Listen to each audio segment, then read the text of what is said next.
Hello, good evening. Welcome to Property Zone Live again. I'm Sean here, your speaker as usual. Today, I want to share with you about one case study. Okay, of course, it's about property investment. And in this case study, okay, even though it might not be your own, but I think you can take it as a pointer to apply to your own situation and to see whether it makes sense for your own case. Now, the case study is like this, okay? There is a property investment, okay, whereby the new buyer is looking to buy, and actually the monthly installment for this purchase is going to be 10,000 a month, but he only will be getting a rental of 8,000. So is this a bad investment, or is it a so-so investment, or is actually something happened to you in that quantum? Now, let me pull out a slide and I'm going to share this with you.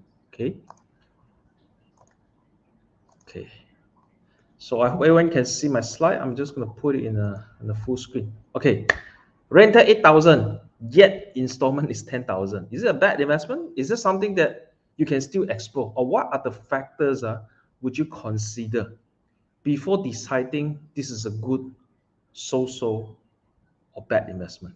Okay, before we dwell into the real case by itself, I think very important thing is, if you're coming to property investment, you need to establish the investment objective you're having.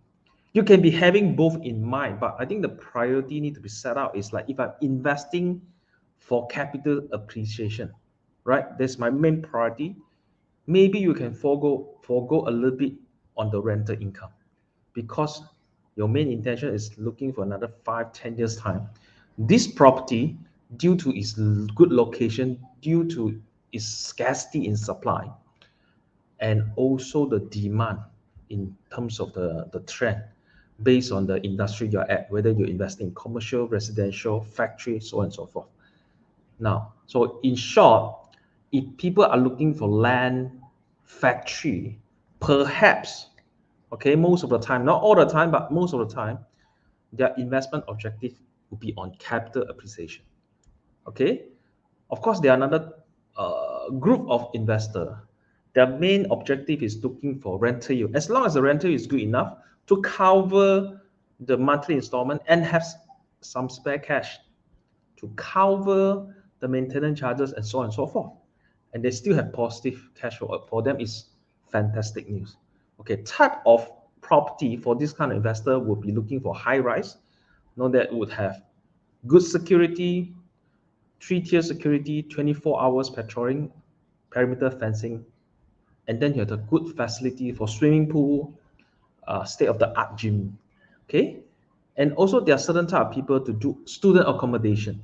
Okay, in order to enhance the rental yield, okay, they actually would have engaged a cleaner.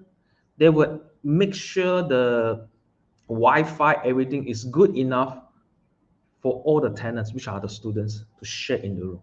So basically, for a particular tenant, a student who come in, they don't have to go through signing for the Wi-Fi, engaging the cleaning, and so on and so forth. They just need to move in, stay there, and have a peace of mind to pursue their study.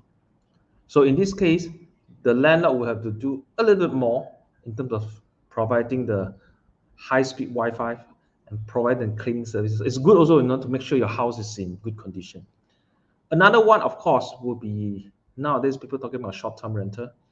People will invest in a place that is vibrant, that is tourist spot, that we can invest in a place that have a lot of short-term rental coming through from booking.com, Airbnb, so on and so forth.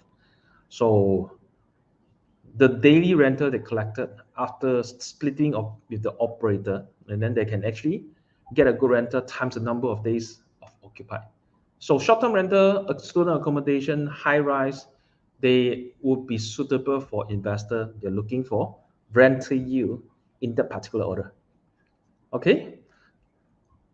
Now, why we can't use rental yield as a single indicator, as I mentioned, at the point number one just now, is actually the type of property you're looking at, right? If you decide to go in one asset class in terms of property, then you would need to know whether your expectation of the rental yield and the expectation of investment objective is tally with the type of investment you are having. In short, you shouldn't be invest in the bare land and hoping to get a rental yield as a high-rise condo with full facility. So this is one of the example. And also we need to see what are the stage of loan tenor that you're looking at.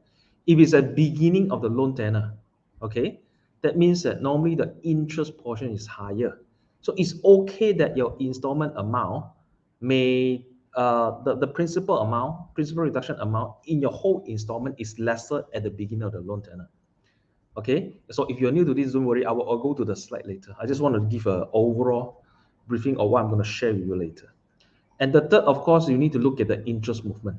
As you know, interest plays a big part in our installment amount, as well as the interest portion and the principal reduction portion in your every month installment.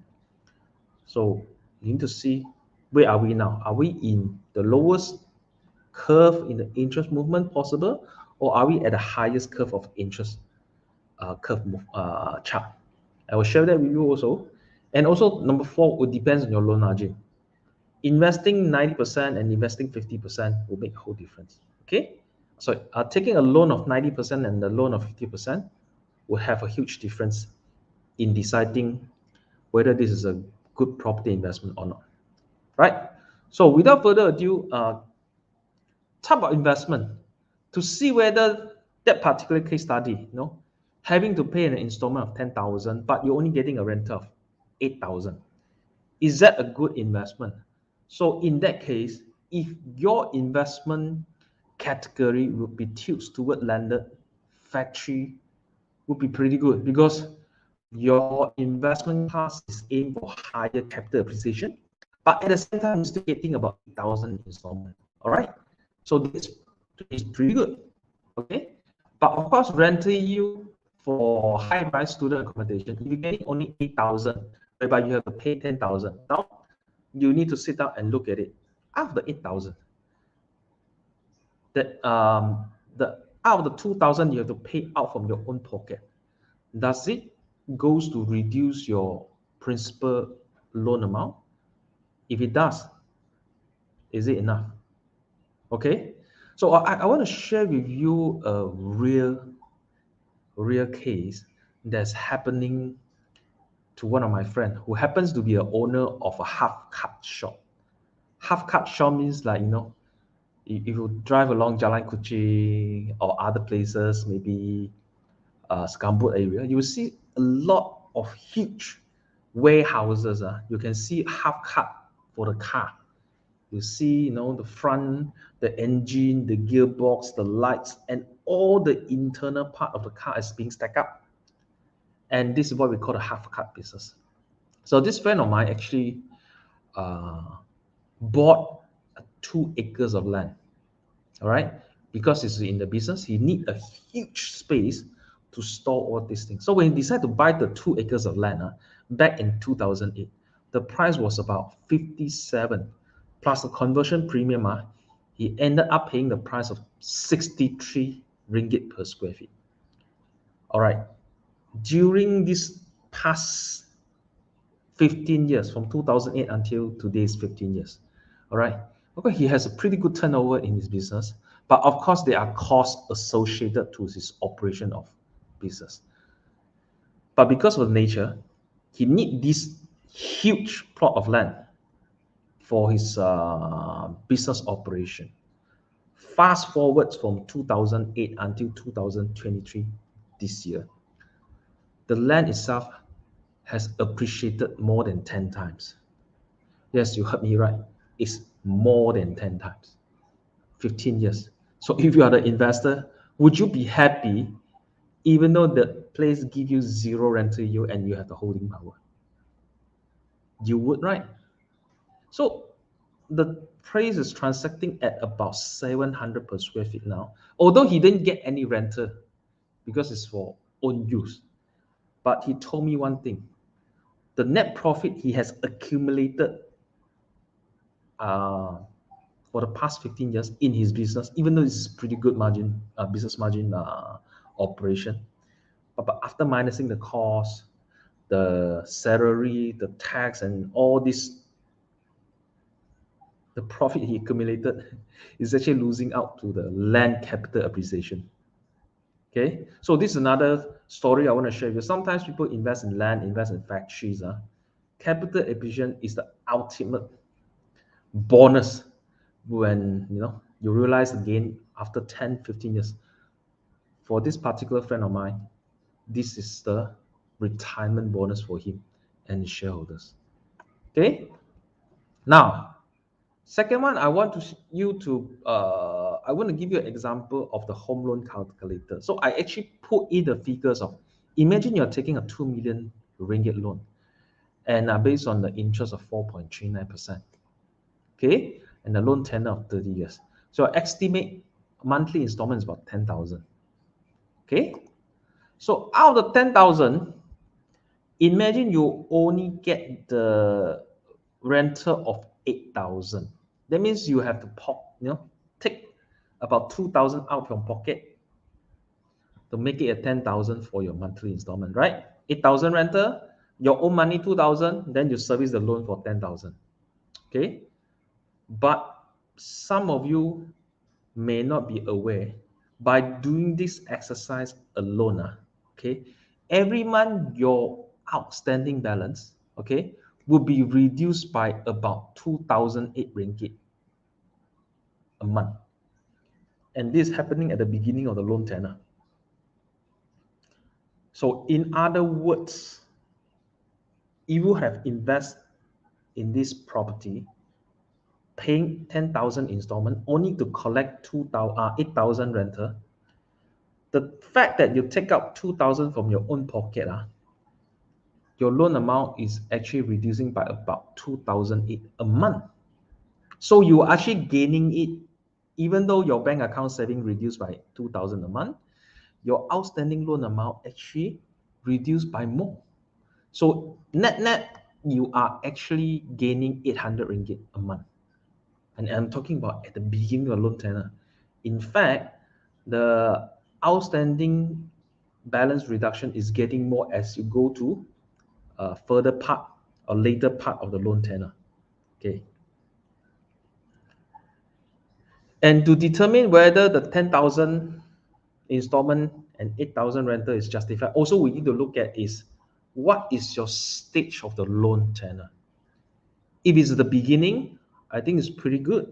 But if it's later, then you will need to recalculate. Now, one of the things we will calculate is that assuming we have taken the same loan, all right, the 2 million loans that we have to pay about 10,000 a month. So you can see at the beginning of the loan tenor, even I take 2024, you can see when you are serving the loan of 10,000 every month, which is 120,000 yearly, okay, at the beginning of loan tenor, your outstanding balance is only reduced by 34,370. In other words, the bigger portion goes to the bank interest. This is the bank profit. This is the one you kiss your money goodbye forever, because this is the bank's profit, the interest part. But if we fast forward 10 years, 20 years, 2044, you will see the things kind of reverse. 20 years later, while we will continue to serve the installment of 10,000, assuming there's no change of interest, all right, interest rate. In the year of 2044, every year that you pay the 120,000, almost 82,500 plus is going to reduce your outstanding balance. So that's what they say, if you're taking a mortgage or loan to finance your investment in your property, the first 5 years you don't feel much, but after the 5-10 years, you see your outstanding balance is increasing tremendously, okay, whereby your house value should also increase in tandem of inflation and market condition. So you're basically reaping two part of it. The number one is the asset value, the market value of a property increasing, whereby your outstanding loan balance reduce drastically as well. Therefore, the equity, the market value minus your outstanding loan amount, the equity of your home is increasing both way, because having a plus in the market value and having a drop in your outstanding balance. Now, the other things we need to look at is if you are getting a 10,000, sorry, if you're getting an 8,000 rental, whereby you have to pay an installment of 10,000, you probably have to look at where are we now? Are we at the low of the interest rate, or are we at the peak of the interest rate? Okay, because interest rate plays a significant role in installment amount, and which is inclusive the interest portion and the principal reduction portion. So where are we now? I think I actually pull out two charts. One is from the interest rate from US, and the other one is the interest rate from Malaysia. As you can see, stepping into the year of end of last year, the Federal Reserve, which is the central bank of US, has increased the interest rate tremendously, drastically. I think this is the most drastic interest rate hike in US history, from 0.25% all the way to 5.5%. Okay? And in Malaysia, although the quantum are not as big as US, but we can see a similar trend, no? Going up, going up, going up, going up. So from 1.75% all the way to 3% is also quite a drastic interest rate movement up in Malaysia history. So this, in many people's opinion, including mine, would think that the current interest rate that we are in now is probably at the peak or near the peak already. Moving forward the next 3-5 years, the chances of going down will be much higher than it to stay or goes up. So in other words, if it does happen, if the interest rate does come down in the next 3-5 years, your monthly installment will be reduced from 10,000 to 9,006, 9,003, depending on the actual interest rate movement. Nobody can predict the actual one, but we just have to take a stand and look at the interest rate chart and where are we now. Okay, to be honest, Malaysia probably cannot withstand a huge interest rate hike again in the near future one, because you had a negative impact on the market economy, right? So this is one of the things come up by a Fitch solution. It is one of the rating agency worldwide, and they are expecting Bank Negara Malaysia likely to start cutting interest rate from early 2024. And this is the articles came out just this month. Okay. Now, number 4 for consideration is loan margin. So coming back to the example just now, if your monthly installment is 10,000 and you're getting a rental of 8,000, is it a good? Also depends whether if you have actually taken up a loan of 90%, okay, and your installment is only 10,000 and your rental give you 8,000, I think it's pretty good. But of course, you will pay, if you have paid 50,000 deposit and you're only getting a loan of 50%, and you're only getting the rental of 8,000. Of course, it may not be so attractive compared to the 90%, because eventually you actually pay a huge deposit down. But of course, these particular things have to look back is what are the loan tenor you'll be taking in, and what are the asset class you are investing in. So there is no single indicator that will determine whether this is a good investment. I think it's worthwhile to look at this again is the type of property you're investing in. Are you aiming for capital appreciation, rental yield for high-rise, student accommodation, or short-term rental? What stage of the loan tenor you are at? Okay, and where are we now in terms of the interest rate movement, and how much you have put down for deposit for this particular property investment. So this will be the sharing of all. Okay, maybe you can do a calculation based on your own, and plug in the figures, and you know that every month, the installment that you pay every month, how much of it goes to the interest portion and how much of it goes to the principal reduction. It will give you a clearer pictures. Okay, so with this, I thank you again. So I shall see you in the next session. Okay, bye everyone.